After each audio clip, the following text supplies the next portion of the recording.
is only for an overview about the tradition of sajen.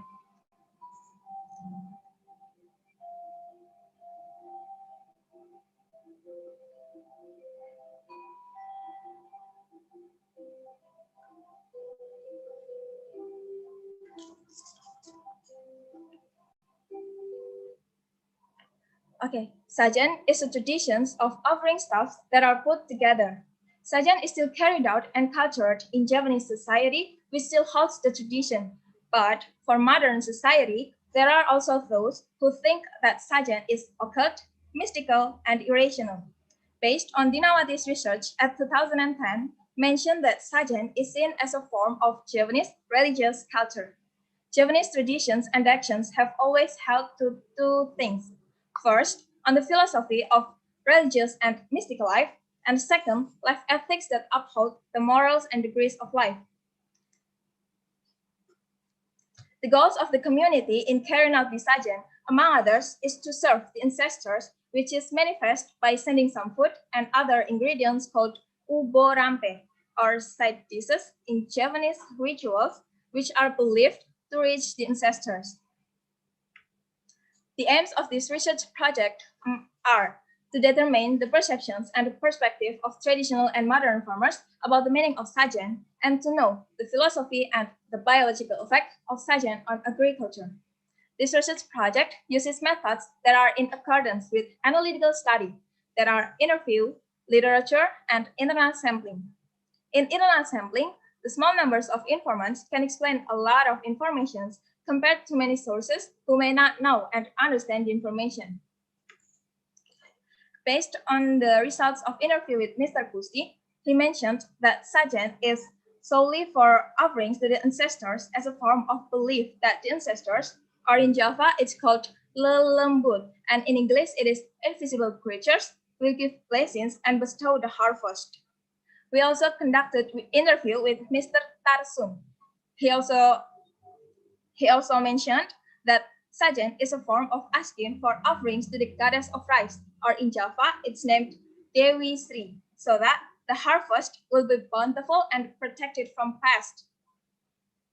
According to him, agriculture in the past was much more fertile and protected from pests compared to agriculture now, which uses inorganic fertilizers, which cause the soil to lose nutrients.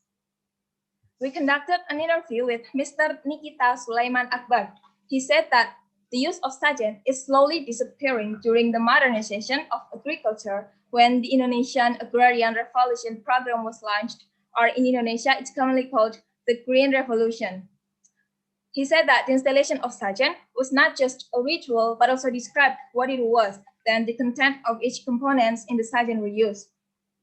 Behind the mystical meaning of sajen, there are benefits for plants biologically according to the content of each component.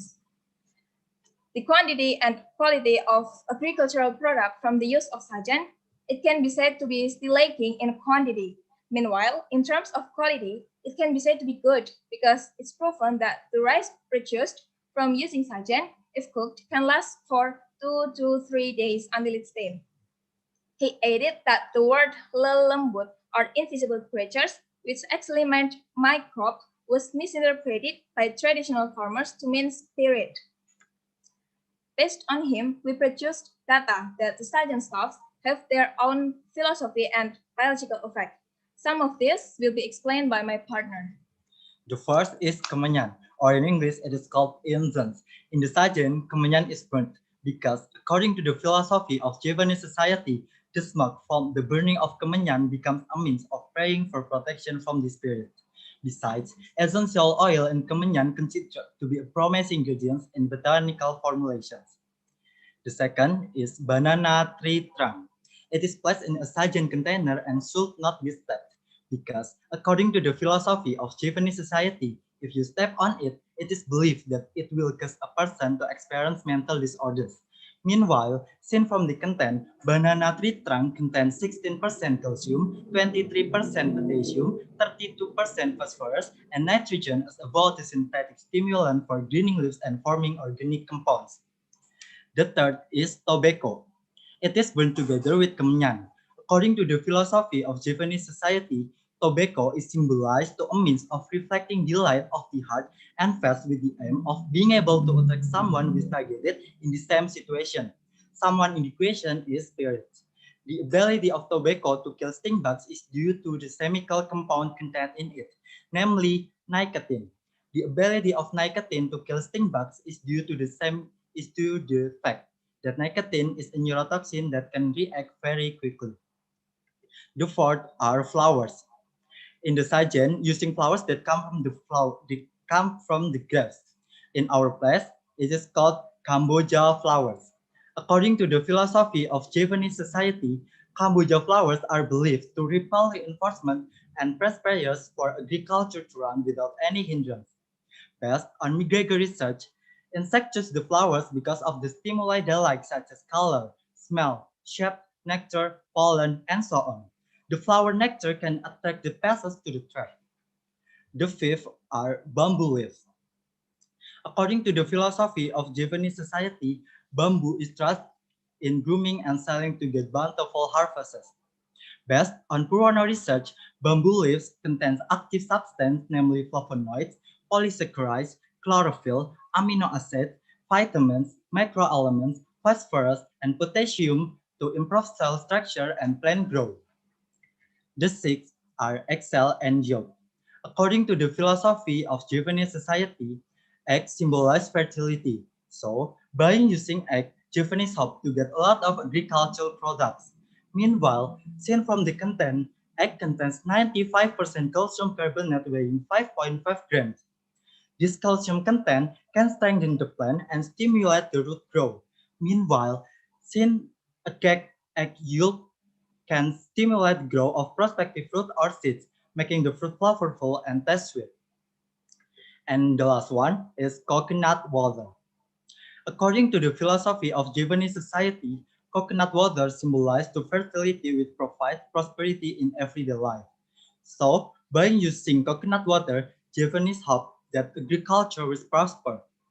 Meanwhile, seen from the content, coconut water contains nitrogen for the formation or growth of vegetative parts of plants. Meanwhile, in accordance with Bintari research, that the number of tillers increases with nitrogen fertilization, such as growth and development of tillers are very responsive to the availability of N in the soil. The slide shows anti-clockwise. The conclusion from our research is the perspective of traditional and modern farmers are contradictive each other.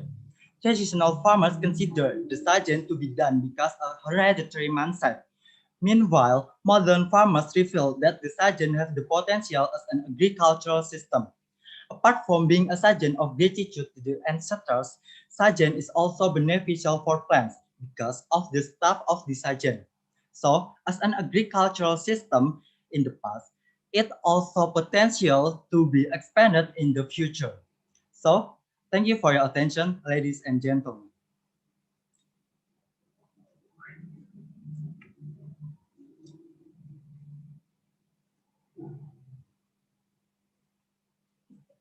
Okay, is there any questions?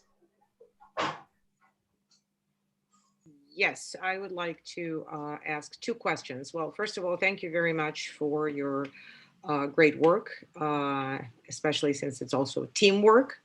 That's wonderful.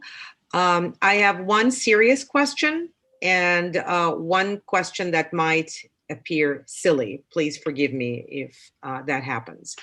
My serious question concerns your methodology. I was wondering why you chose to provide rather brief account of the actual interviews. And while reading your text, I thought that you did not give direct quotes, but rather retold what your informants told you.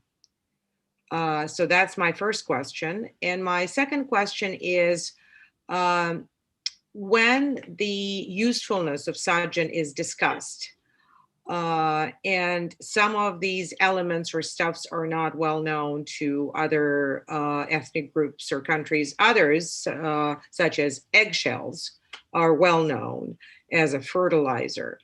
how do they actually get into the earth? How does it, what's the sort of the chain of how it all happens? How does the usefulness implement itself? Thank you. So the first question is about what the informations we got from the narasumbers. Not exactly. No, you have 3 interviews, and what you provide both in the text of your work and in your presentation are brief or short accounts and no quotes.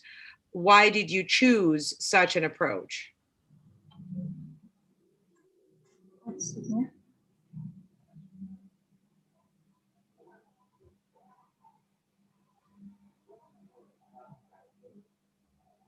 Maksudnya? Okay.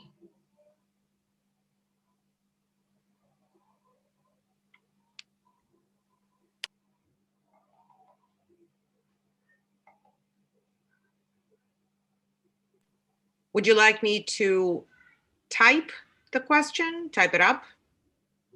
Yes, sorry. Okay. Perhaps somebody else should try, and then I would type it up. Thank you. Sure. Yeah.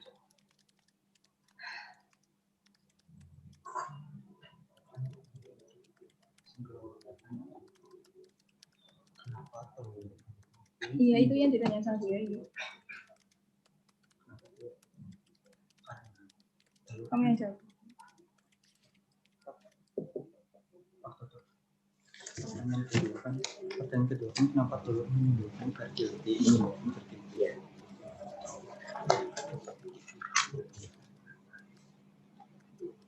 Karena kan nanti kan bisa.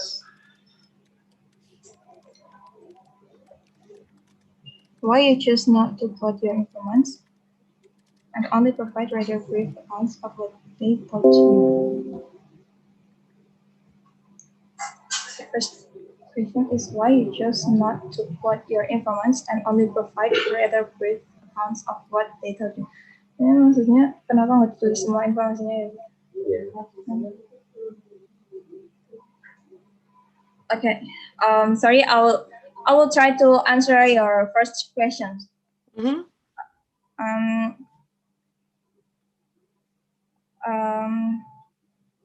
It's actually it's a word of mouth. We get the information from them, our informants, and then they get from other one, and so on. So you're saying that it's the word of mouth. In other words, that these 3 persons Right, aggregated the information. Okay. But we're sure that is positive data. Okay. And the second question, Mm-hmm. and why we not write all of information from informants? Because this is the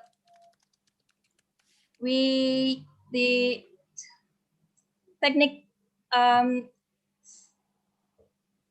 presentation technique we got from our teacher, from our supervisor, that not might to write all the information in slide, but we also need to say it with. Right, but my question had to do with your text, not just the presentation. Okay. So the second question, how do the useful sample analysis? What are the methods?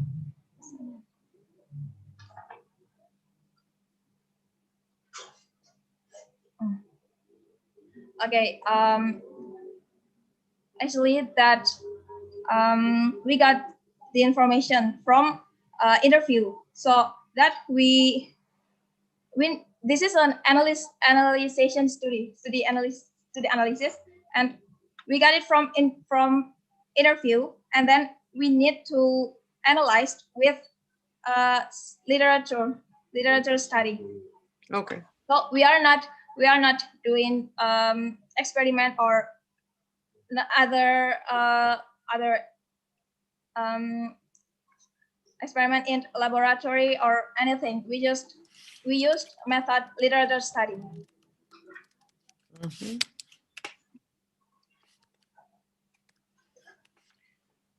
If you could just explain what happens during the offerings. How are the offerings given from the literature, wherever you get this information from? Can you describe the ritual itself? Gimana? Do you want me to give in an overview about the tradition? About Just sajen? yes, just very briefly. How does it happen? So it's easier to understand. How does it work? Okay. Okay. First, I would like to tell you that in Java there are various kinds of offerings, such as agricultural visitors and offerings to get safety from disasters and anything. But we chose that sajen.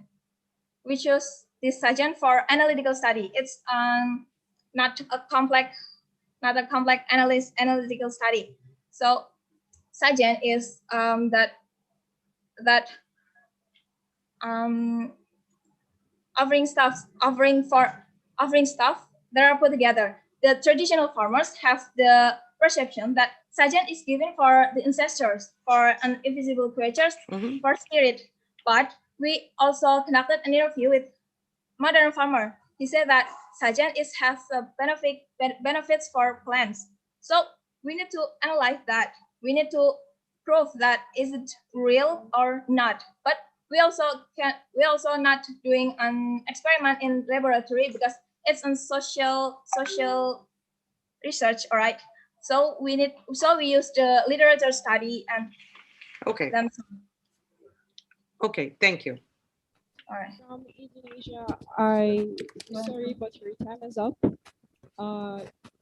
Participant from Switzerland, please start. Anusha. Right away.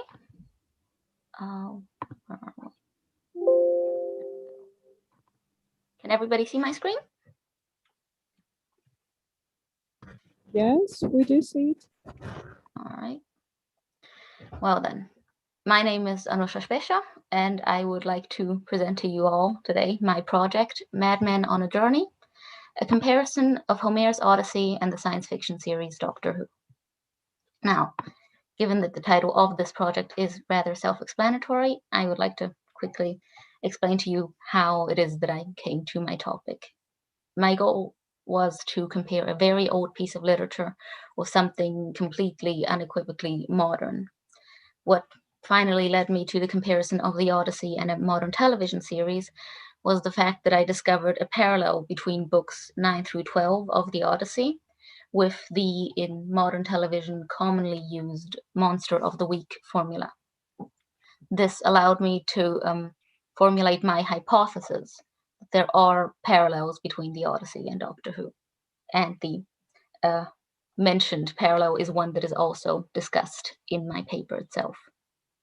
Now, for context of the two works that I compared, the Odyssey is the second oldest Western work of literature, and it was written in the 8th century BC by Homer, though, of course, the Homeric question is one of great academic debate. And it is to this day one of the most influential works of fiction ever written. Now, on the other side of the equation, we have Doctor Who. Now, Doctor Who is a British science fiction series, first produced by the BBC in 1963 and still airing to this day. It has become very influential and is a cornerstone of British pop culture.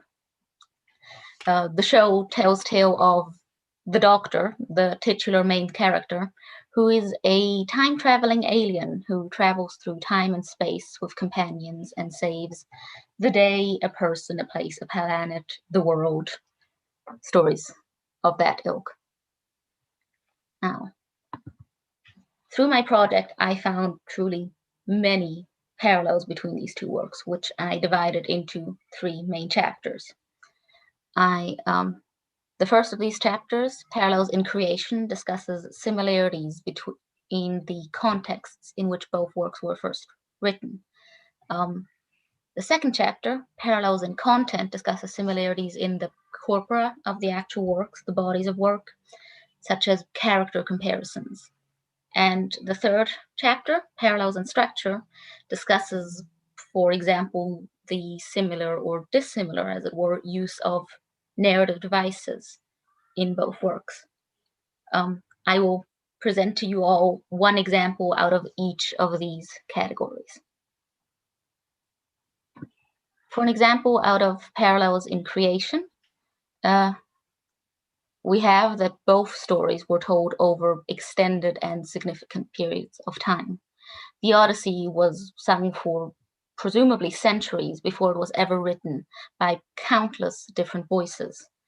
And just in that way, Doctor Who has had, I believe it was more than 100 writers to this point, different directors, and as you can see in the image on the slide, many different actors, even in the main role. Thus, many people have influenced the texts, and elements of them have been removed, added, changed, or retconned. The fact that these stories were told over such a long period of time also allowed them to gain significant and long-lasting popularity with their respective audiences. Now, as for a parallel in content, I would like to present to you one of my character comparisons, that being the comparison of Athena in case of the Odyssey and the TARDIS in case of Doctor Who.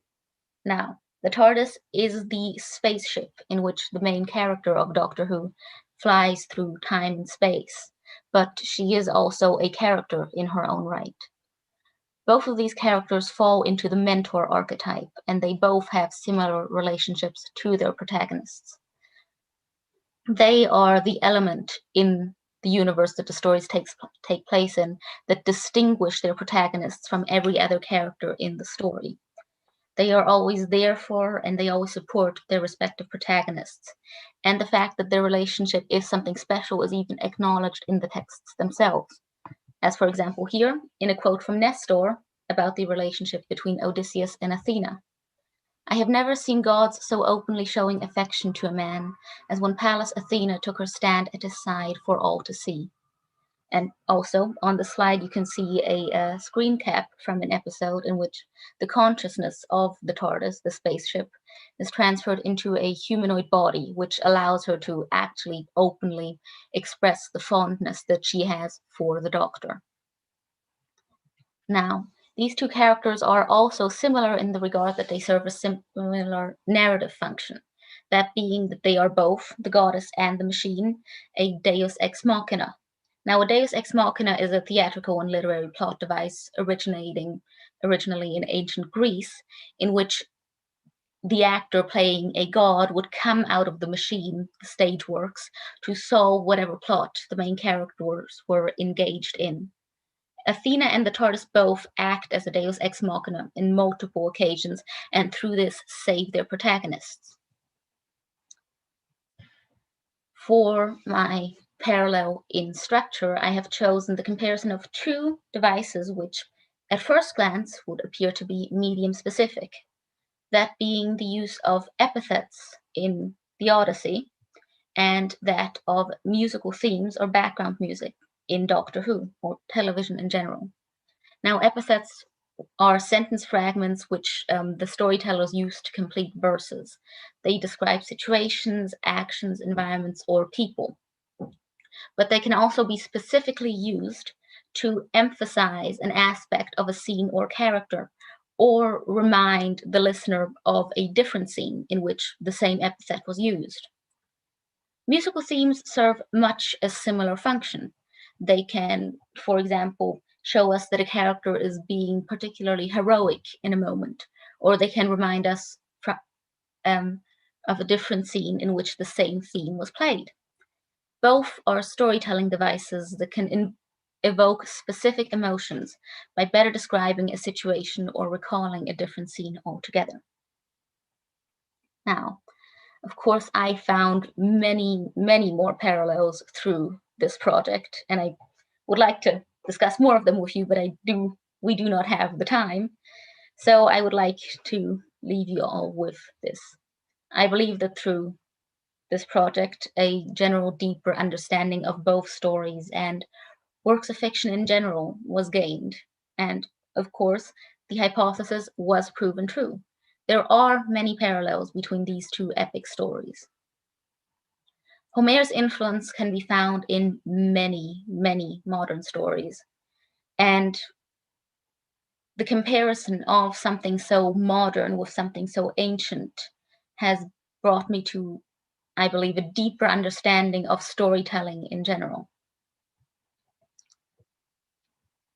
Now, there have been many anthropological stories that hint that telling stories may be one of the fundamental aspects that distinguishes humanity from other species. Telling and hearing stories allows us to give on knowledge and information through time and space themselves. And storytelling is an evolutionary trait.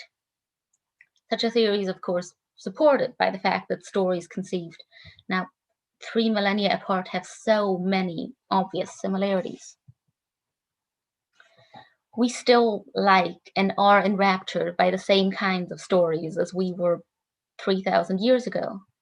And I believe it was an enlightening experience in general to see just to what degree we are linked to our ancestors in such a way.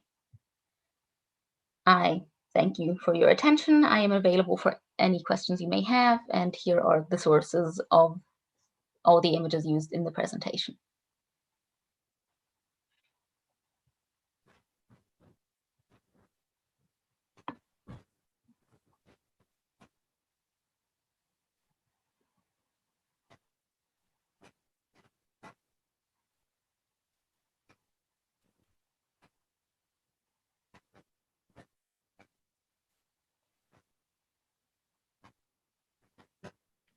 Shall we proceed? I'm sorry Yes, for yes.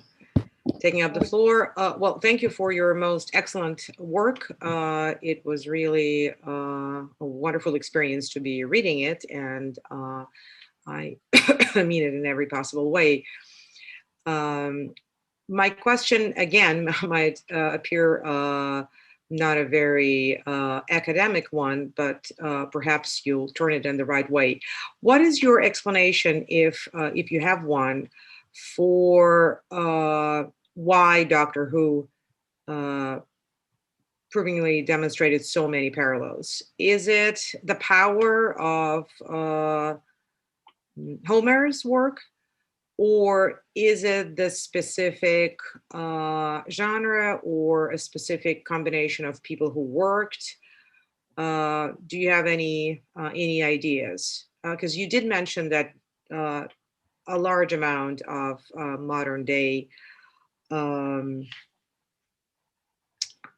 films or novels or TV series or you name it can be linked to the masterpieces, and yet there must be some way to try to understand why some choose to be this way and others do not, or how does it happen? Thank you. Yes, well, thank you very much. And that was a question I did ask myself, because in this work there are truly so many similarities that it almost cannot be believed to be chance. But I mean, it's a combination of probably very many factors, most of which we can't possibly even know. But I think the biggest part of it lies in my first chapter of similarities, the parallels in creation. The fact that even though the environments are, if you first look at them, so different, but there are that so many, it was written by many people, told by many people, written over a long period of time. And then the fact that, I mean, there are, of course, you can argue no story is ever original, and there are only, I believe the theory is 7 stories in total that are changed and rewritten. And Doctor Who and the Odyssey fall into the same type of story. They are both epics if you remove the definition of an epic that it has to be oral poetry, which allows them to have a very similar framework story-wise, and the fact that they have so many similarities in the origin and many voices allows there to be so many more comparisons as well. But there are truly so many parallels that I believe some of the reasons cannot ever be really explained. Thank you very much. Thank you. I have one more question. Yes. So once again, thank you for your work and for your presentation. The question I have is, I think, pretty much close to the one that was just asked, but maybe a little bit different in nuances. So can you say, are there any specificity in the relationship, in the parallels between Doctor Who and Odyssey? I mean that there, as you told, there is a genre, there's an epic story, so there's a lot of heroic journeys and science fiction stories. Are there anything in Doctor Who more in common with the Odyssey than compared, I don't know, with some different science fiction story with the I don't know, Star Trek or something like that? So are there anything specific about Doctor Who regarding its parallel to the Odyssey? Well, yes, I do believe the one that comes to mind most is also one that I talked about in my project. It's the focus that Doctor Who has, especially in later seasons, of hinting that there is a goal to the journey, an end goal, and that goal is, through however many perils the Doctor needs to go through first, that goal is home. And basically all that the Doctor has ever done, his whole life story, starts on Gallifrey. It involves a big war that the Doctor had a big role in ending, and then all of the story since then has been the Doctor going through his own odyssey before returning home. And it is, I don't remember the exact quote, but there is a quote from the show that specifically states that the Doctor's goal is the same as anybody's. That goal is returning home. Thank you. Thank you. Any other questions?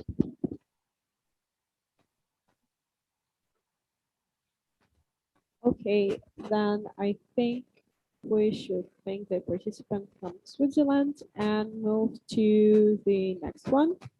Victoria from Serbia, please start.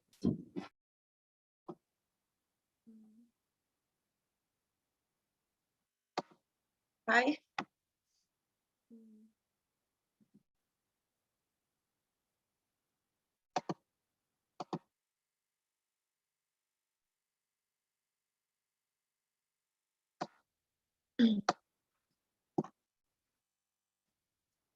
Okay.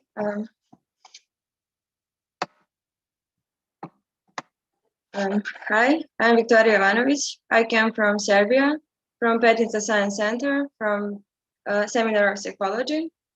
I examined the contribution of executive function shifting during lying.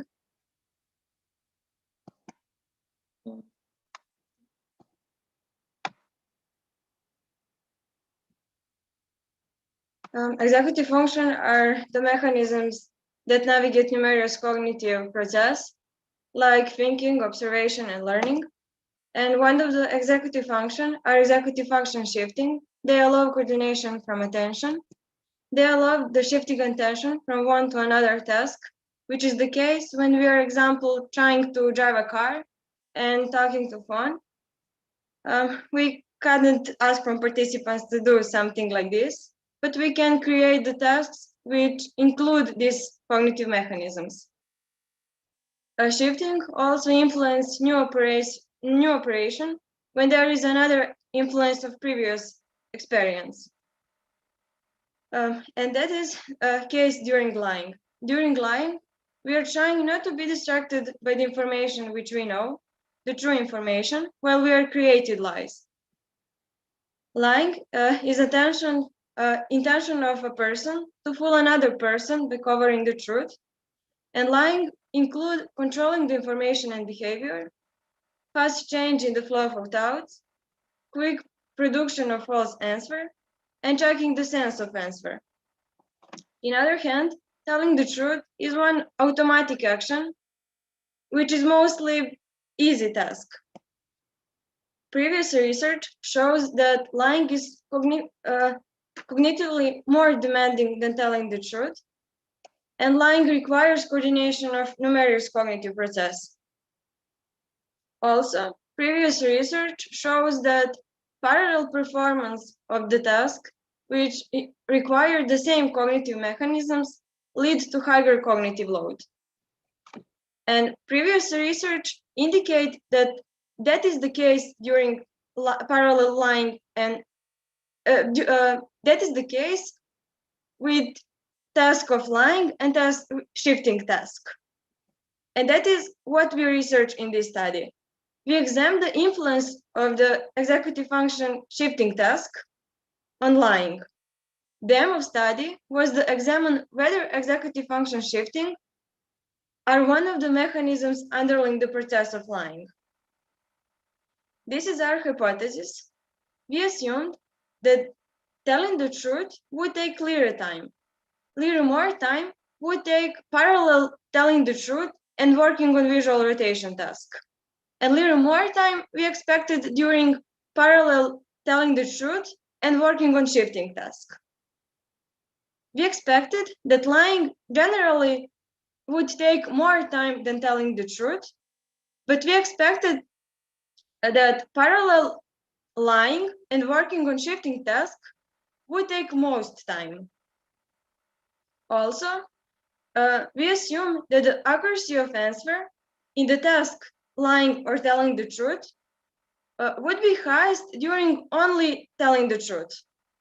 Little less accuracy of answer we expected during parallel telling the truth and working on visual rotation task, and little less accuracy we expected during parallel lying and working on shifting task.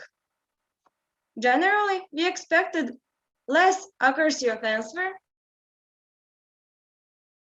expected least accuracy of answer during lying and parallel lying and working on shifting task. We have 56 participants in the research, divided into 3 groups. We have 2 independent variables. One of them is a type of answer, and that is repeated factor with levels lie and truth. That means that all our participants both lied and told the truth. Second independent variable is load type, and that is unrepeatable factor. Group different in what additional task they did. Control group had no additional load, had no additional task. Second group had visual rotation task, and third groups had shifting task. We had 2 dependent variables, reaction time and accuracy of answer, and we looked how these factors, answer type and load type, affect reaction time and accuracy of answer. That is our method. Now I explain our procedure.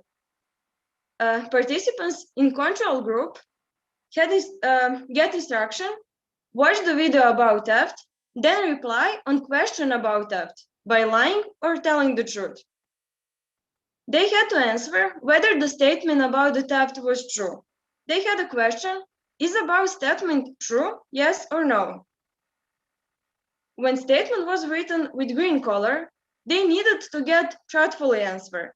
When statement was written with red color, they needed to get falsely answer. And that is all what did control group. Other fixation point is next trial. Okay.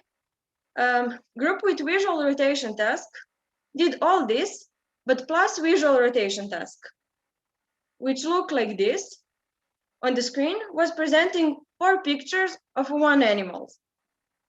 One picture is target, and 3 pictures were rotated. Among the 3 rotated pictures, 2 were also mirrored, but participants had to find the one that is just rotated. And there were 20 visual rotation tasks with 20 different animals. This is whole procedure. First, the participants were asked about theft. After that, they had to do the task of visual rotation. That means that participants needed to parallel thinking about statement and working on visual rotation task. Right after that, they needed to get answer about question about theft. Our main experimental group is a group with shifting task, and participants in this group do all as control group, but plus shifting task. Shifting task look like this. When triangles were showed on the screen, participants needed to get answer: is there more triangles in upper or lower half of screen? When dots were showed on the screen, participants needed to get answer: is there more dots in left or right half of screen? And we have 10 tasks with triangles and 10 tasks with dots. This is whole procedure. First, participants were asked about theft. After that, they had to do task of shifting. Participants do the shifting task simultaneously with thinking about their answer to the question about theft. And after that, they would give answer. This is our results. Our results showed that lying takes more time than telling the truth, which is in the line with our hypothesis. The type of load did not affect the reaction time, and that we didn't expect this. Also, there is no interaction between type of answer and type of load to reaction time. Also, our results showed that accuracy of answer in the lying truth task was lower when we are lying. The type of load did not affect the accuracy of answer, and also we didn't expect that.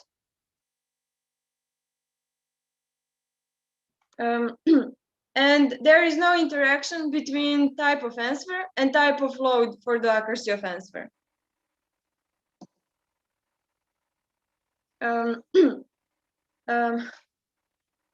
Our results maybe have influence from insufficient number of participants to detect the effect of load type, or small experimental control, because experiment was done online on a computer because of epidemiological situation. And we maybe have influence of enhanced cognitive control, cognitive conflict. That means that cognitive conflict, which can occur due to a large number of activated cognitive mechanisms, induce higher cognitive control, which leads to attention adjustment and better performance in the future task. And also, one of the explanation our results is the lying is not susceptible to the additional load used in this research. Anyway, we can conclude that lying is cognitively more demanding than telling the truth. And also, we can conclude that we could successfully lie with with additional cognitive load. And thank you for your attention. Thank you, Victoria. Any questions? I do have a question, if I can. Yes. Thank you very much for your hard work. You've done a lot of stuff to make this experiment. I have one question, more theoretical. So you've chosen shifting as the executive functions that you measured in the experiment, but have you considered other types of executive functions? So according to Miyake model, there are three main factors: updating, shifting, and inhibition. So why did you choose shifting? And have you thought of some other factors? Thank you for question. Second, inhibition.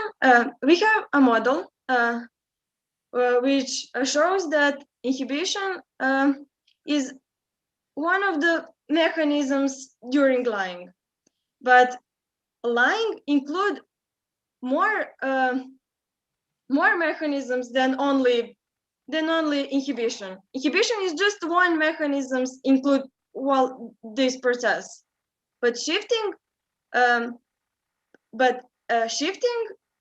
lying include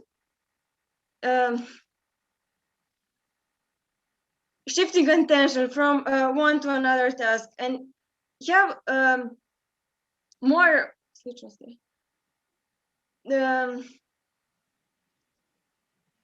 A second. It's okay. I think I understand that you're trying to say. Yeah. So you had some theoretical model and you chose shifting because it should be more closer to the cognitive processes involved in lying. Yeah, I understood that. Yes. So my second question is more like for your future experiments. So here you told about that you didn't found differences between visual rotation and the executive function, but you were thinking that it should have been there. But as you showed us, there is the differences in accuracy for the cognitive load, for the visual rotation task, and for shifting task. So how can you say whether the differences that you... I'm sorry, my internet connect I think maybe is wrong. Maybe it was mine. So I'll try to make it short. So how did you adjust for the difficulty of the cognitive loads? So you shifting, but shifting visual rotation. So how can you figure what is it just more cognitive load, or is it specific cognitive load that affects that can affect accuracy of lying? Sorry, can you write that in the chat, because internet connection is really bad and I don't understand question because I don't hear question.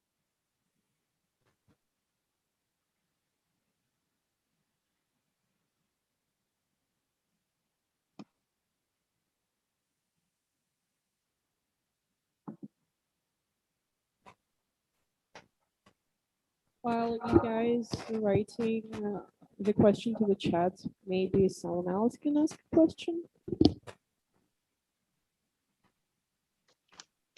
Ilya tries to write his question in the chat. Yes, and while he's doing that, I thought that maybe we should Okay, and can I ask a little question while... sorry. Yeah, we have that question.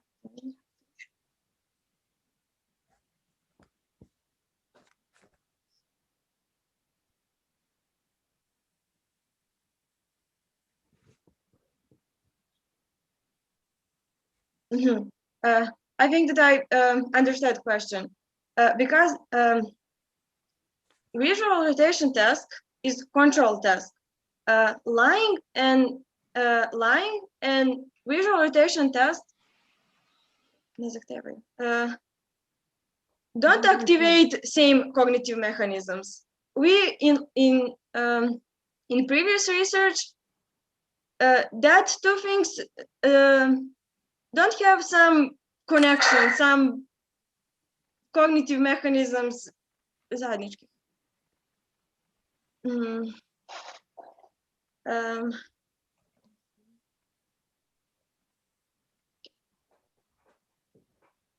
I don't know. Am I reply as well?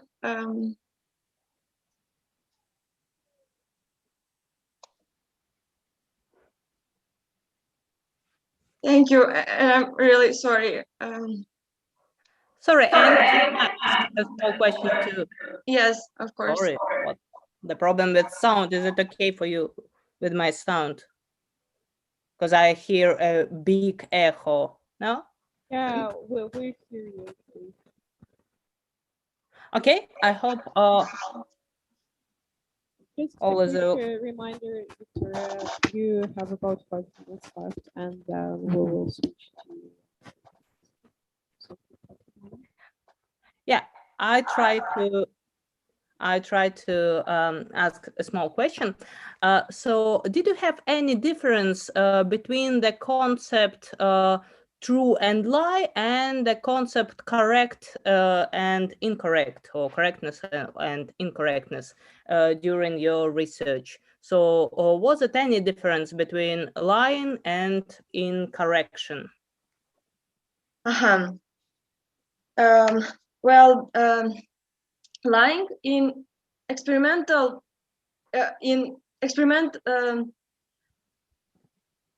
is hard to have lying and all what that means in experimental situation. But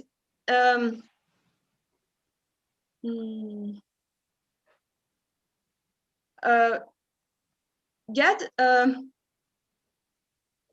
false answer need inhibition truth answer, and that is what we need. Telling truth is just automatic reaction, but lying in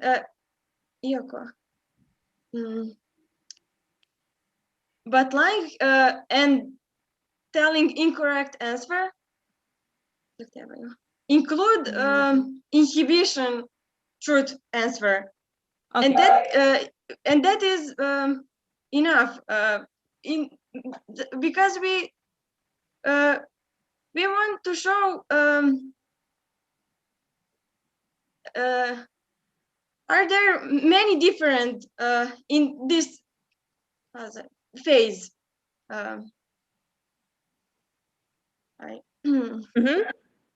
Okay, thank you. Yeah, I understood your position. Yeah, that's exactly that I wanted to make a little bit clearer for myself about this difference. So thank you very much. And thank you very much for all this very interesting and complicated research. Thank you so much. And we're moving on to the next participant, Olga, please start. Hello, everyone.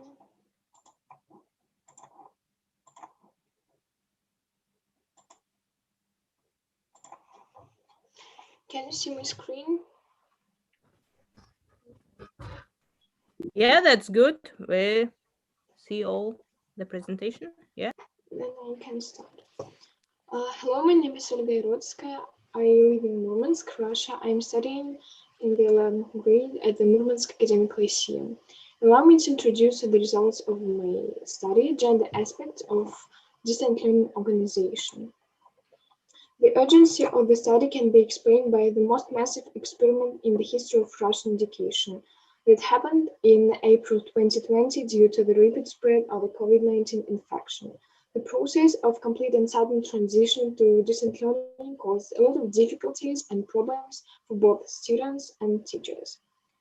A lot of teachers, methodologists, and psychologists like Bogdasarova, Andrei Vaiskunsky, and many others studied various issues in the field of distant learning. In our opinion, today, not enough attention has been focused on the gender aspects, which must be taken into account while planning and organizing the distant learning. The study is based on the hypothesis that motivation, adaptation, emotional and cognitive components of distant learning are different with male and female, which can be explained by their psychological characteristics as representatives of a certain gender. The aim of this work is to study the gender aspects of distant learning planning and organization. In the theoretical part of the study, we found out that distant learning is learning when teachers and students are separated in space and possibly in time. It is performed with the help of a virtual environment and has some advantages and disadvantages. Then we analyzed the psychological features of distant learning, such as motivation, adaptation, its emotional and cognitive components. We also need a concept gender as the psychological sex that determines the behavior of a person in society and the perception of this behavior by other people. We performed our practical part in several stages. On stage 1, we conducted a survey of 100 students of the academic lyceum aged from 15 to 18, 50 boys and 50 girls, and found out students' attitude to the distant learning process and the peculiarities of their adaptation, motivation, emotional reaction, and academic performance. We found out that the results in the groups of girls and boys were not very different. Then we determined the psychological gender, feminine and masculine, and allocated control groups. In these groups, we conducted the survey and several standardized questionnaires. After returning to full-time education, we conducted a third survey among the students. The aim was to determine the changes in their attitude to distant learning and the peculiarities of their self-reflection or the educational results obtained during the distant learning. The results of these comprehensive studies led us to the conclusion that, first, adaptation capacity of both groups is equally high. Second, motivation of the respondents of the feminine type is high. They prefer full-time education because it is easier to learn with the help of live communication with their classmates and with the teacher, especially when it comes to the process of exam preparation. Their emotional responses are more positive during the face-to-face communication, and the lack of time of such communication causes stress and conflicts. Respondents feel tired due to the increased number of tasks and the lack of time to complete them. They want to cry and are scared to get infected with coronavirus. As for the cognitive component, the respondents are still confident in themselves and their knowledge. The academic results haven't changed drastically, but students feel that the distant learning left gaps in their knowledge. Third, the priorities of the respondents of the masculine type have changed. At first, they prefer full-time learning, but after returning to school in September, they have been facing the difficulty of having to complete tasks on their own without the help of internet sources. At first, they face distant learning calmly, and there is no stress now either, but they feel insecure and fearful. This group show a deterioration in academic performance and experience difficulties associated with the peculiarities of learning and testing knowledge in full-time learning system. We also conducted the analysis of the academic performance of the last 2 years before and during the distant learning, which shows that the results of the exams worsened while marks in their school certificates improved. In addition, we developed recommendations for students, teachers, and parents on distant learning, which are presented in the booklet. Thank you for your attention. I'm ready to answer your questions.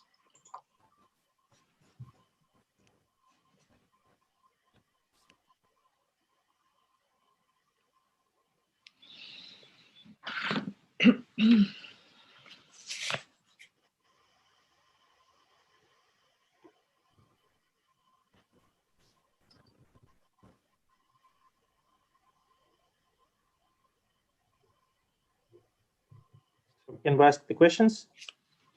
Yes. Can you hear me? I hope the internet is better on my side. Yes, we can hear you now.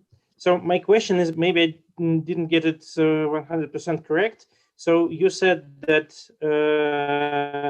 you administered the gender roles questionnaire for the participants, but then you compared differences in grades for boys and girls, or for groups that differed in their gender roles. I mean that not all boys are 100% masculine, not all girls are 100% feminine.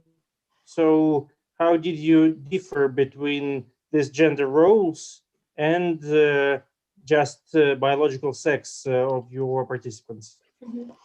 We had a control groups in which 8 girls and 8 boys.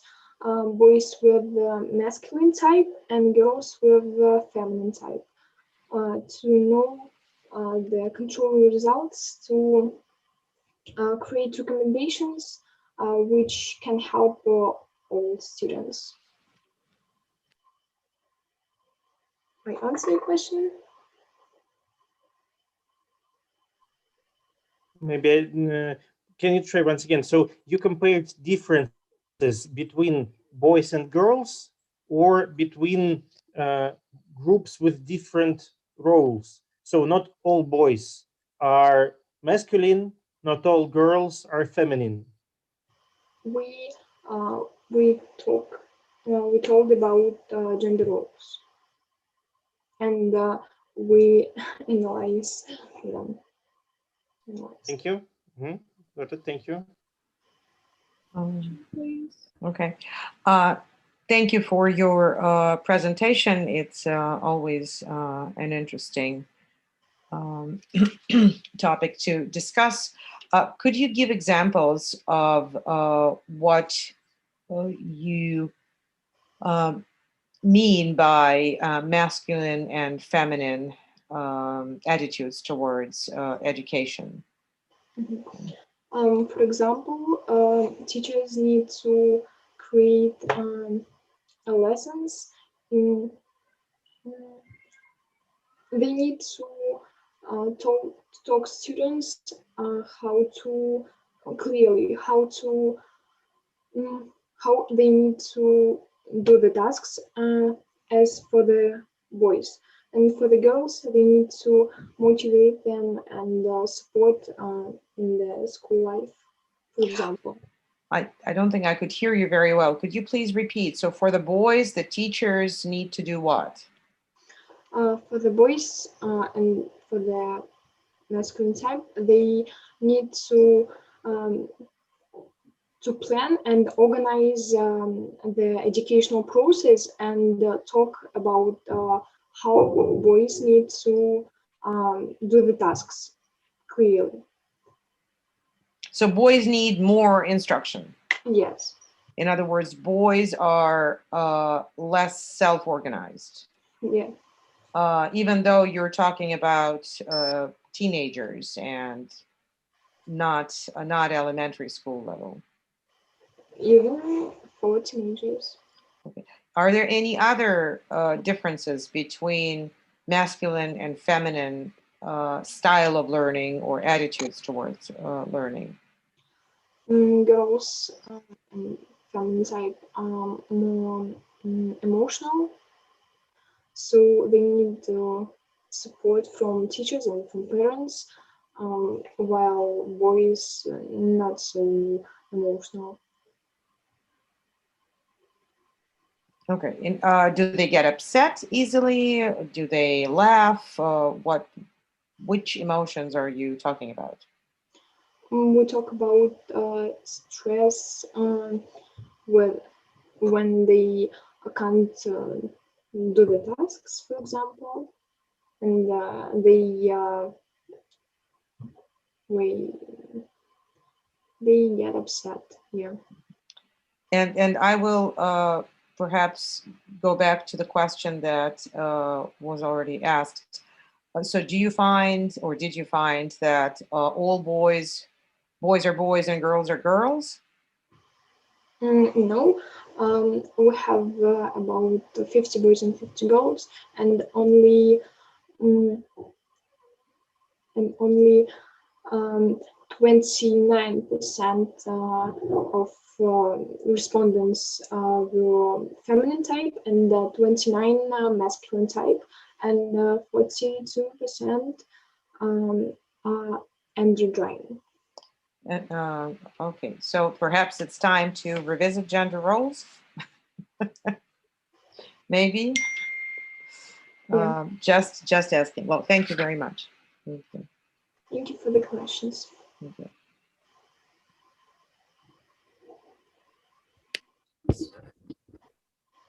Sorry, rather have a second for a small question too, or not? Yes, if that question wasn't for Olga. I mean. So thank you very much. I wanted to ask maybe a little bit naive question, but it's again about this masculine and feminine roles. So what was your position according to your methodology? Did you have this position about, for example, emotional girl attitude or discipline or less discipline masculine roles before your research, and you tried to check your idea, or did you find and did you open this idea about emotional part for girls and discipline part for boys through your research? So was it a pre-hypothesis or was it your conclusion? It was new for me, so I opened the specific from feminine and masculine type while distant learning. Mm-hmm. Thank you.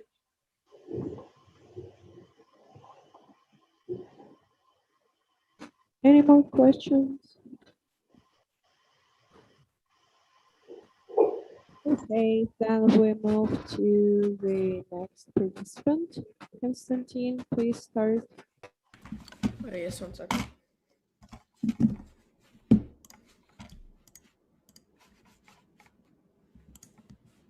This is a demonstration.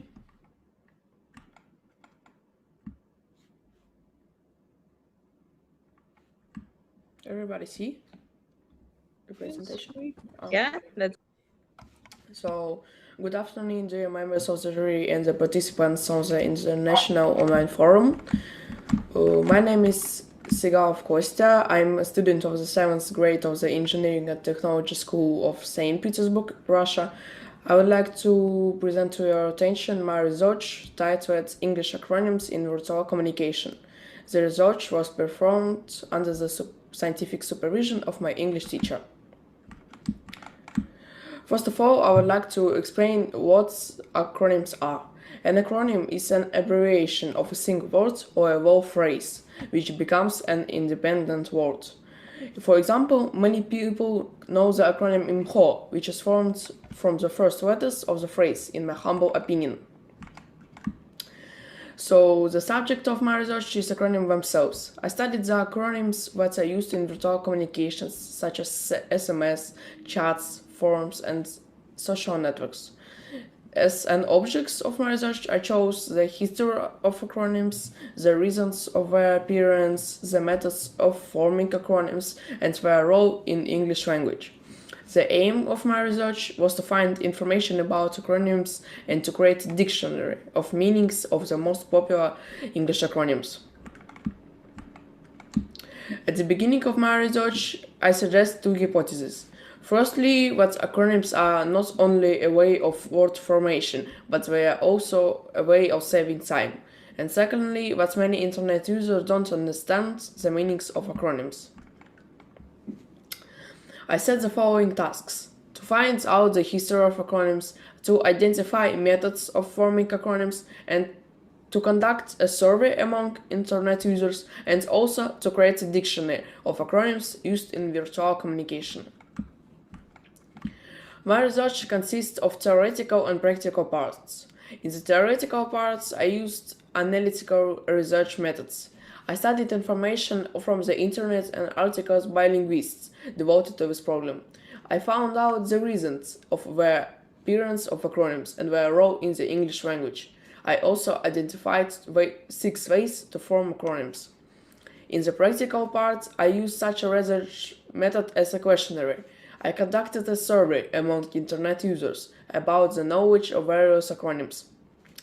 At the end of the analytical work and the survey, I made a dictionary of 150 frequently used English acronyms. I think the topic of my research is very important. I found out that creating acronyms is a very popular way of word formation.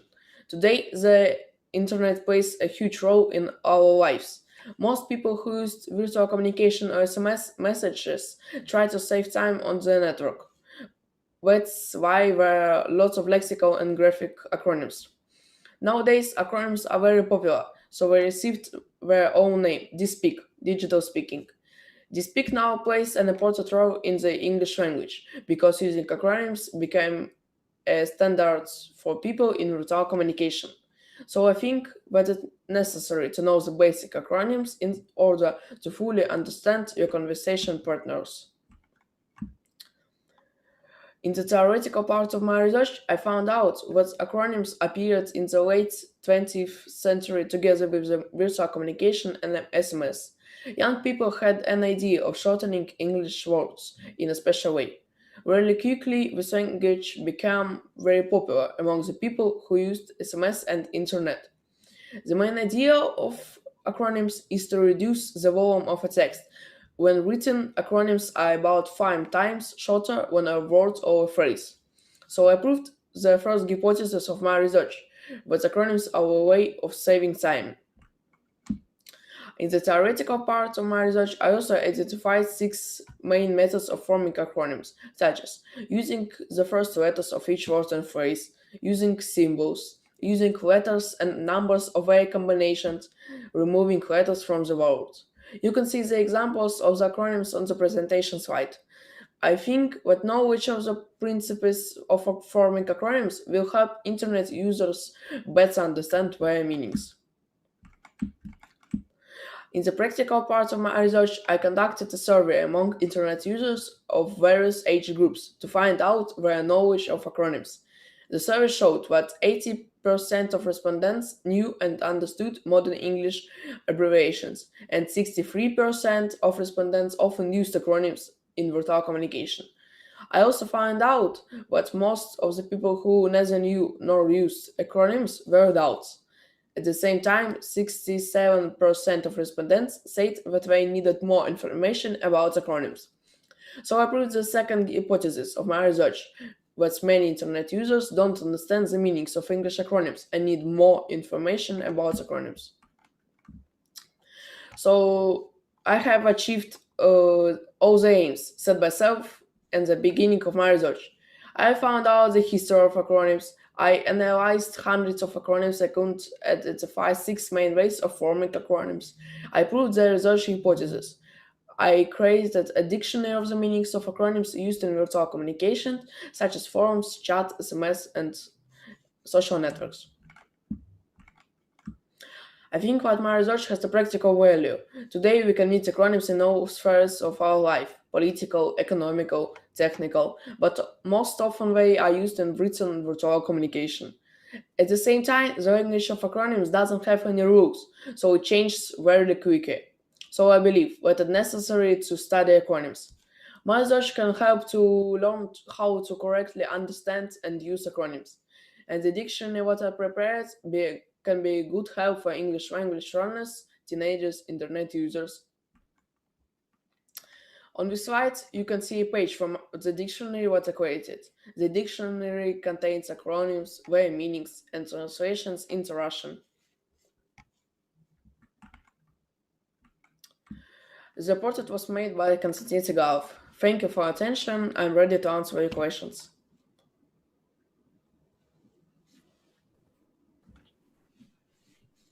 Thank you, Konstantin. Any questions?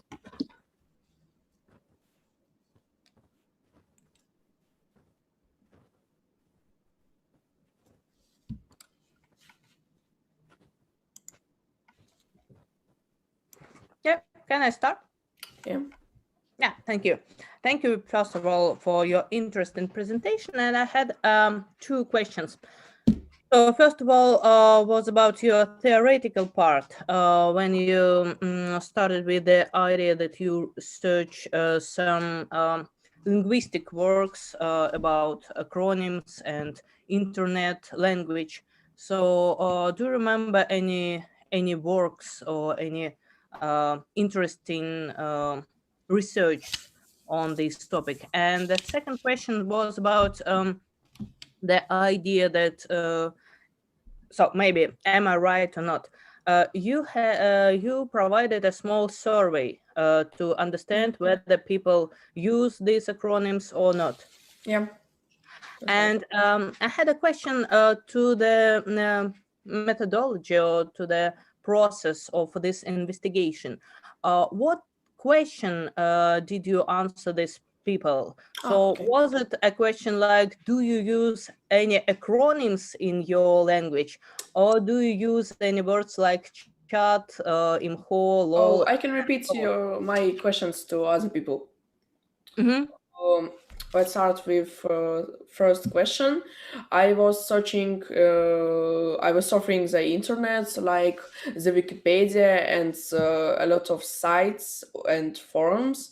The most popular works I can remember is works of Kotova and Ionina about acronyms and their appearing in English language.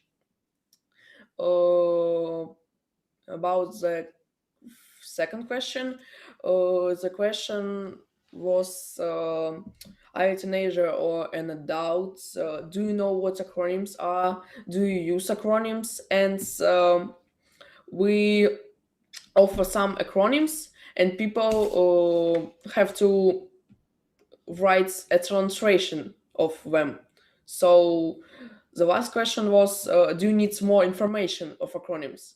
And after that, I have a statistic of the answers, and after that, I write a dictionary. Yeah, thank you, because it's a very interesting process. For example, if you ask, do you use absentная лексика, acronyms, and other special terms, people can answer you strange answers not related to the reality, because they don't know just terms.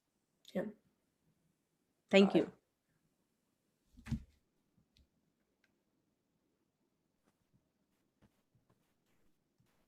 Any more questions?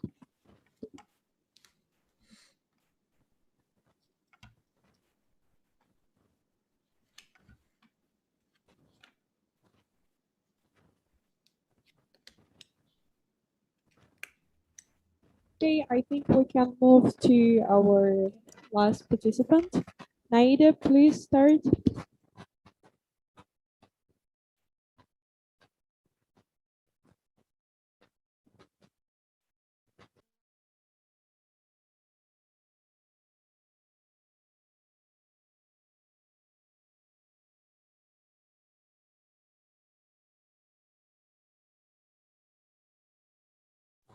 Naida, don't forget to turn on your microphone.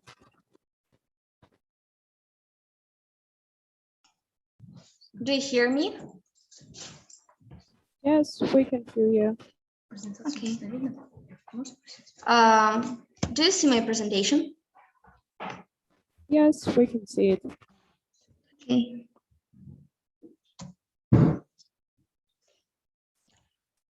Good afternoon, dear judges and participants. My name is Naida Murtazalieva. I am from Dagestan, Russian Federation. Today, I am presenting you my research project. the white square of the cultural code of Dagestan. The problem of cultural identity, one of the most relevant in modern cultural studies, is becoming especially important in the context of globalization. The problem of preserving culture is one of the leading issues of the state policy of our multinational country, and consequently of Dagestan, which is a unique place on our planet. The purpose of this study is to analyze the culturological potential of the cultural code category and to compose an image from the code science of the cultural code of Dagestan society in 2020. With each new generation, the already existing interpretations of culture are updated, and codes themselves are updated as well. The stable and traditional state of culture is influenced by social mechanisms and mass processes that bring about changes.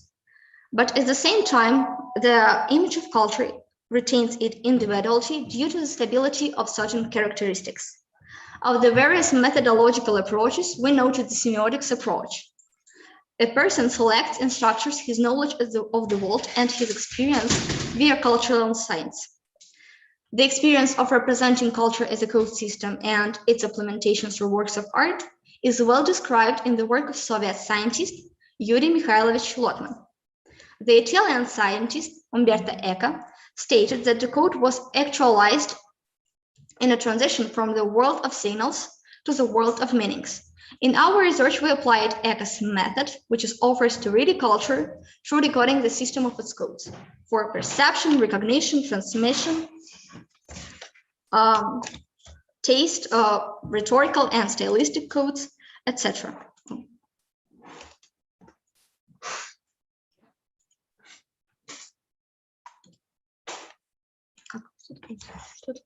Это камера. Тебе это надо включить? Да. Же?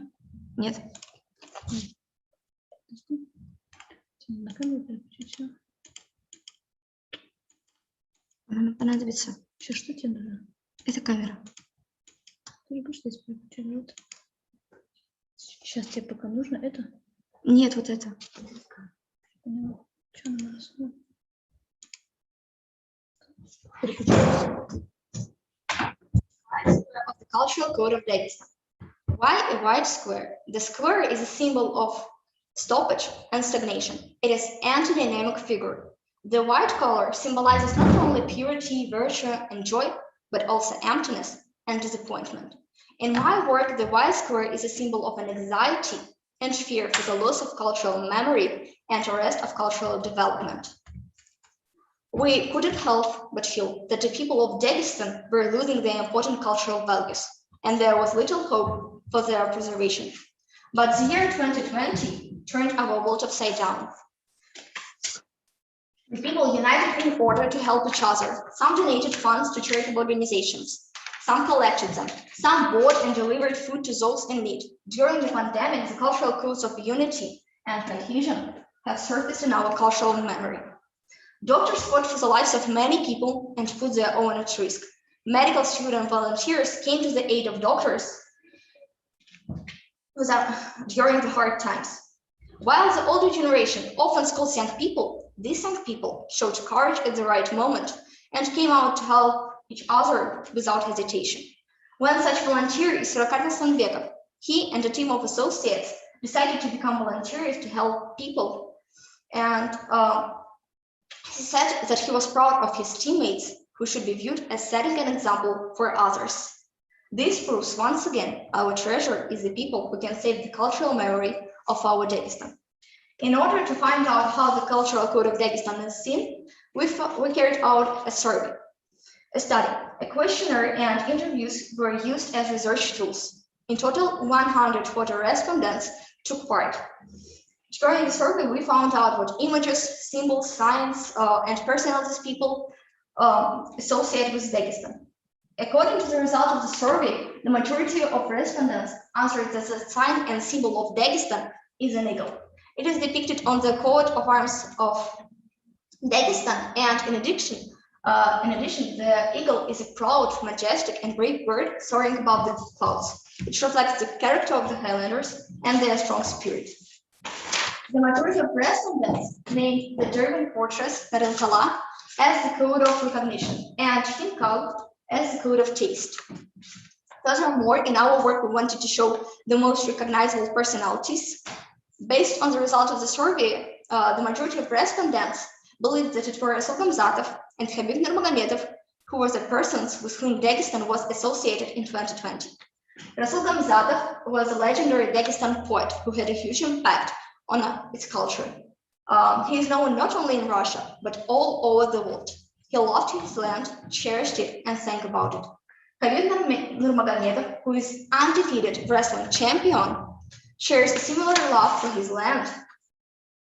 And in interviews with him, we can see the warmth with which he glorifies his native land, and love and respect he has for his father and his family that have instilled in him all the beauty of values and traditions of Dagestan. Most of respondents cited traditions as the code of value for Dagestan, among which they noted respect for elders, demonstrated by Habib Nurmagomedov. He personifies a connection between older and younger generations. The majority of respondents named family as a code for further transmission and preservation of its memory. This was not by chance, because it is in the family that the traditions and values of our culture are transmitted. This photo is landmark for 2020. It depicts a married couple who in the very first days worked together in the red zone and saved lives. This red shot was taken by Anvar Akhmedov in a city hospital, and it won first place in an international competition. Remember the moments when we fight with COVID-19. Dagestan is a land of mountain located on the shores of Caspian Sea. As the majority of respondents agree, these symbols are the code of perception for Dagestan. That's why the mountains and the sea became the background of the picture. In the course of our research, we came to the following conclusions. The code is self-sufficient for the formation and preservation of culture. It is universal for any historical and cultural period. Yet each era offers its own set of cultural codes, open to changes and to emergence of new cultural meanings and codes. A collective image of the cultural code of Dagestan was created based on the results of the survey. The codes and images of my younger peers and representatives of the older generation coincide on many points. The march of time is relentless. Not only technology, but the art world is changing. A new direction in the visual arts is enabled by technologies such as graphics and animation. I have decided to leave my mark in art as well by creating the white square of the cultural code of Dagestan, a project which consists of a picture of puzzles and an animation clip. The animation was created with Adobe After Effects. The year 2020 showed us how unique the cultural code of Dagestan is and how important it is to act towards its preservation. Just imagine what would happen if we lost our cultural values. What would happen if we forgot everything that made Dagestan a unique place on our planet? Imagine what would happen if the Derby fortress were destroyed.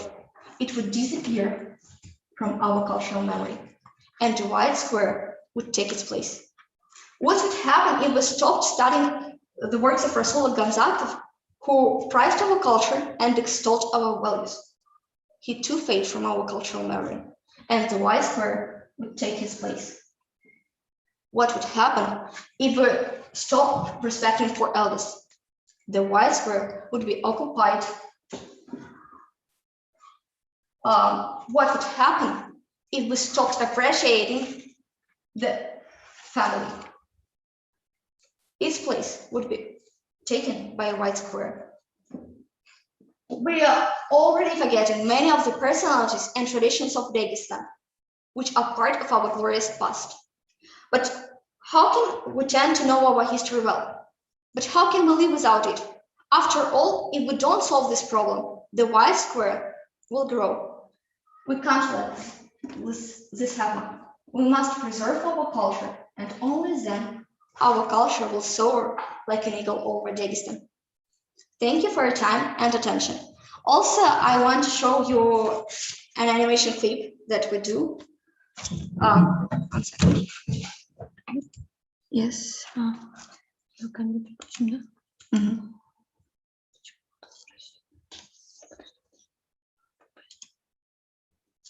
Давай сразу включить.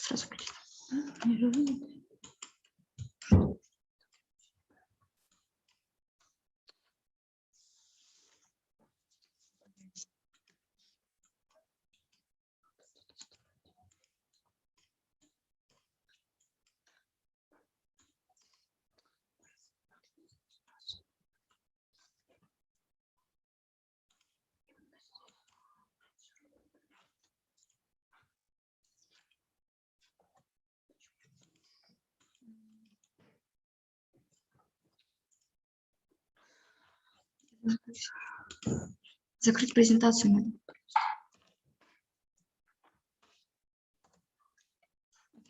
А теперь включите демонстрацию.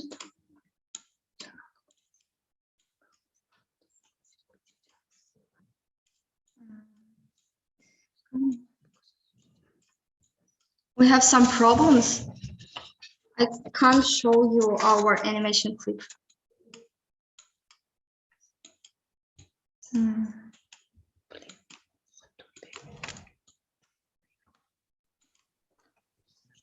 Maybe you should choose demonstration of the screen for the second time. So this program can't show you one, for example, presentation and after that YouTube or something like that. So you should stop one presentation and start another.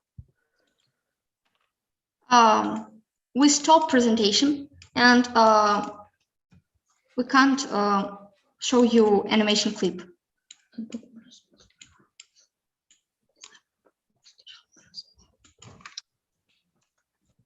We have problems with our computer.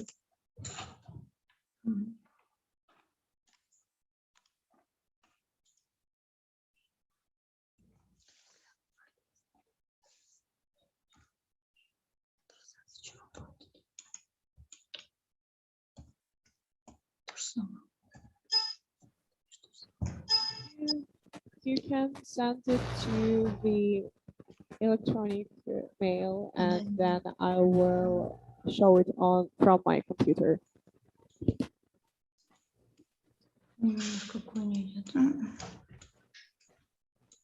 Да, видимо, выйти опять, значит, там. А сейчас же не выйдешь, вылетел. Если включишь, не придет, то хотя бы сразу. Да нет, это время бесполезно.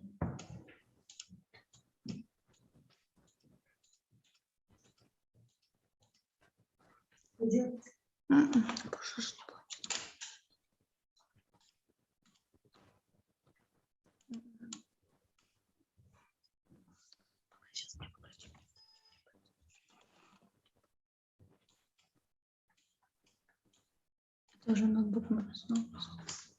Если войти через другой ноутбук. Они будут ждать, это здесь тоже если выйти, зайти. Но это же выйти надо. Давайте попробуем. Ты хочешь отключиться? Да. А можно? А если мы отключимся, отключимся. Aida, I have sent you our email and you can send your video there. And Okay. Oh.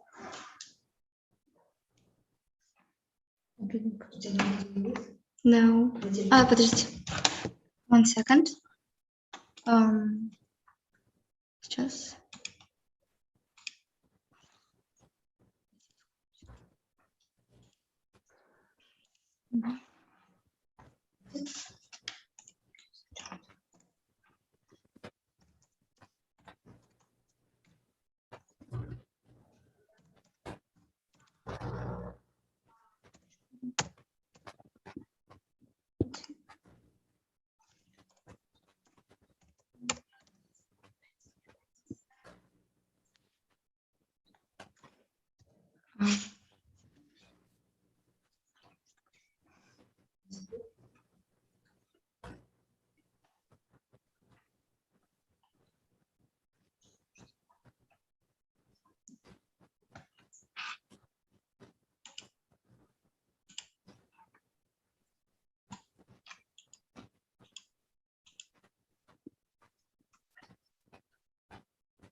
Have you sent the video? Yes, 1 second, please.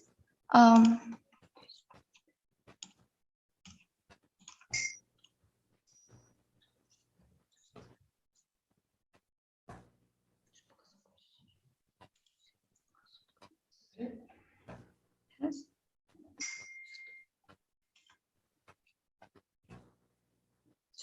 I sent you our video.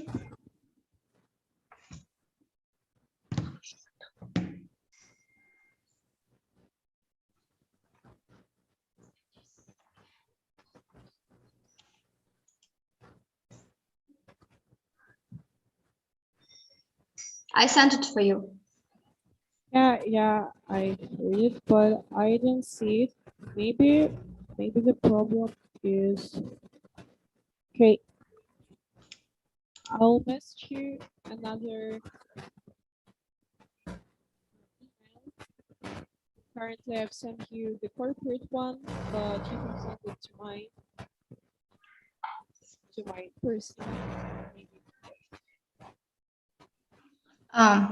Another.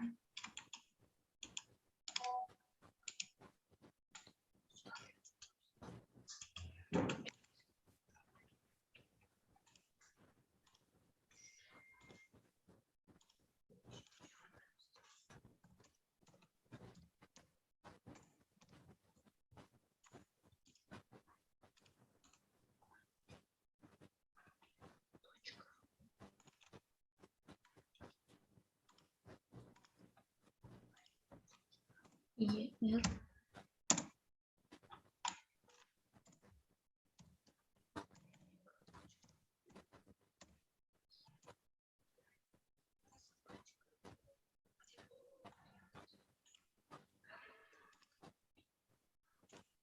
Mhm.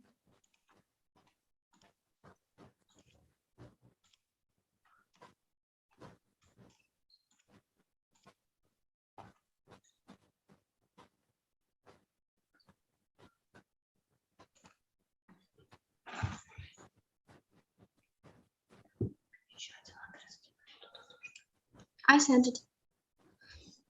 Okay, wait a minute, please. Mhm.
Sorry, but I don't see your mail.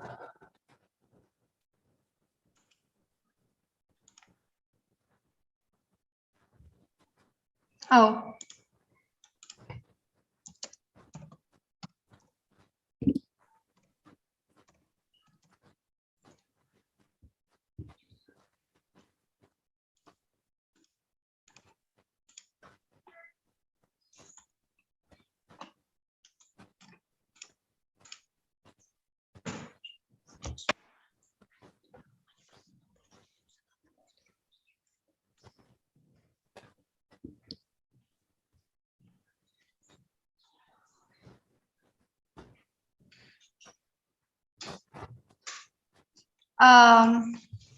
Do you see my video now?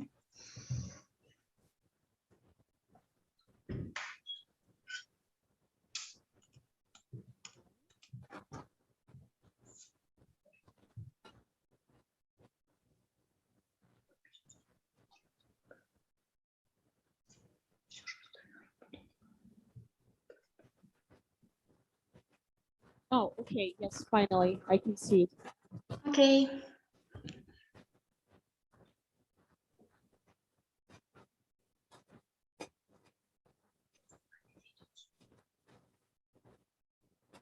I'm downloading it and then I'll show it.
That's all. Okay, thank you, Nada, and sorry for the delay. Any questions?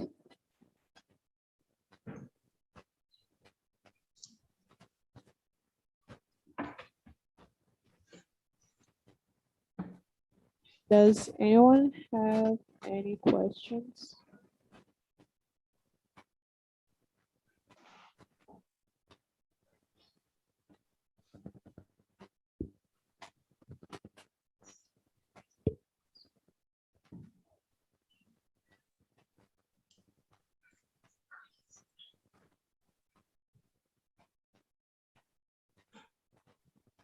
Yeah, Maria, do you have any questions?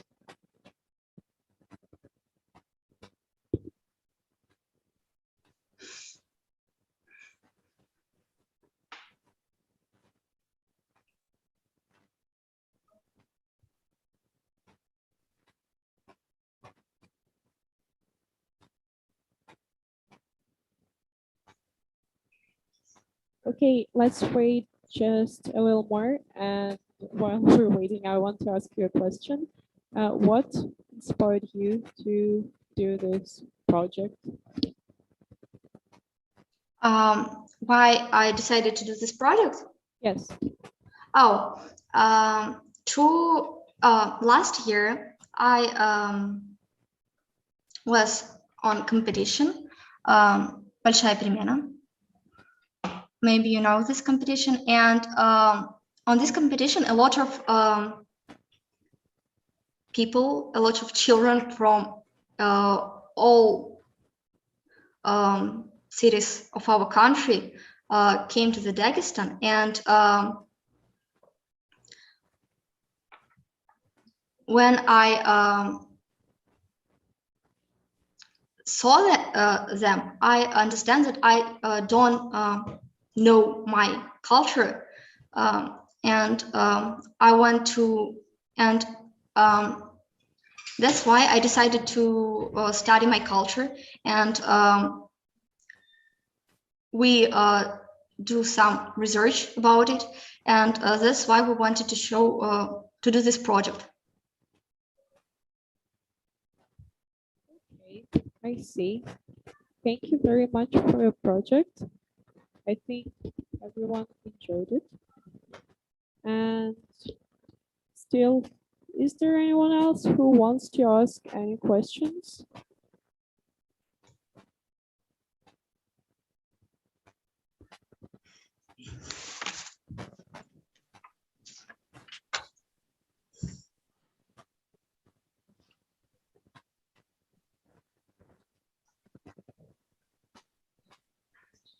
Is there anything else that you would like to say in conclusion? We just feel bad for not having the opportunity to fully listen to you, and if there is anything that you would like to add. Oh, I think no. I can add that a problem of preserving culture is very important for us, and I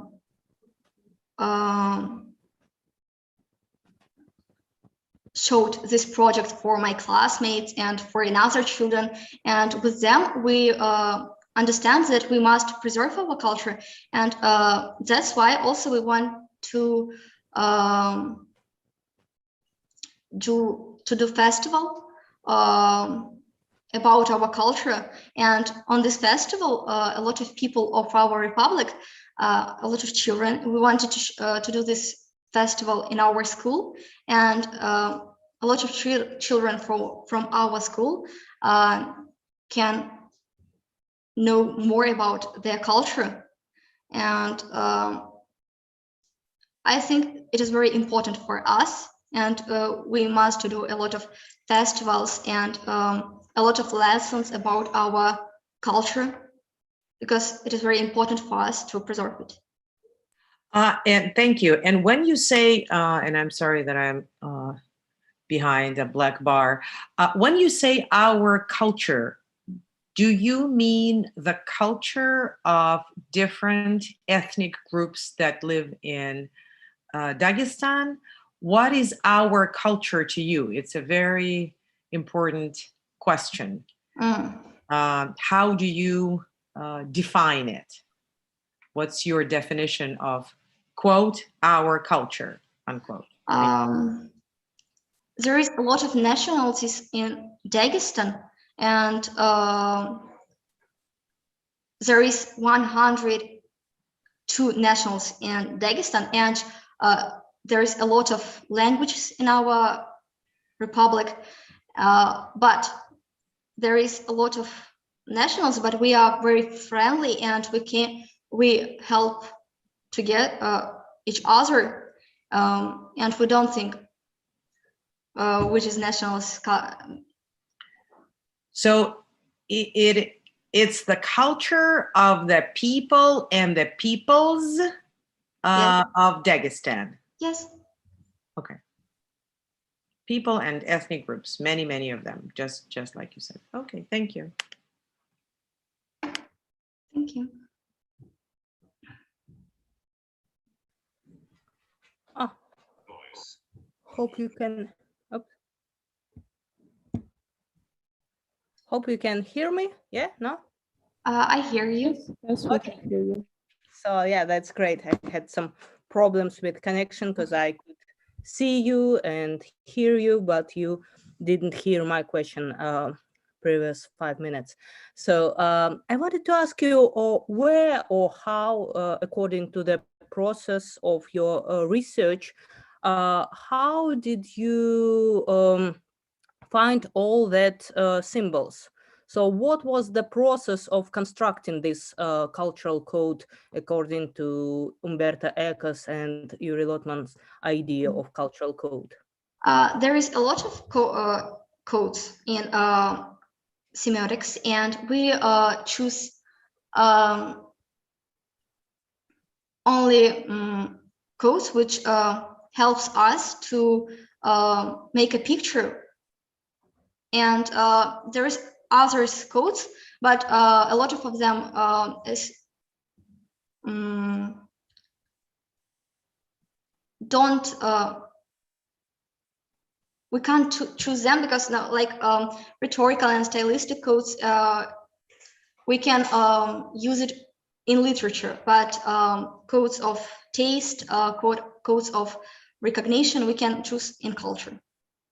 Yeah, my question was, how did you find, for example, that the eagle is a symbol or a meaningful symbol for? We make a questionnaire, and a lot of respondents took part on this questionnaire. Like it was not only young people, but also it was, we make questionnaire with young people and also with old people. Yeah, but what was the kind of this question? So did you offer them types of answers, or should they invent these codes by themselves? So for example, this picture of nature, for example, or some places or some personas. So did you offer this, I don't know, a list of these variants of answers? Or did you? I showed my questionnaire in the presentation, and I didn't show them pictures.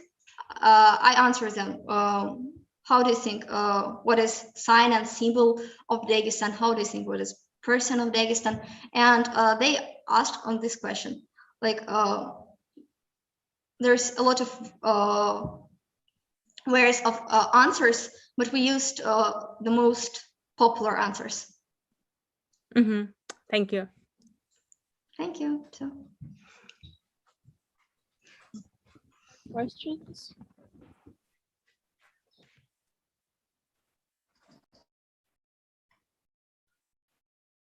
Does anyone else has questions? I think not. So we can wrap up. Thank you. Thank you all for joining the meeting today, and have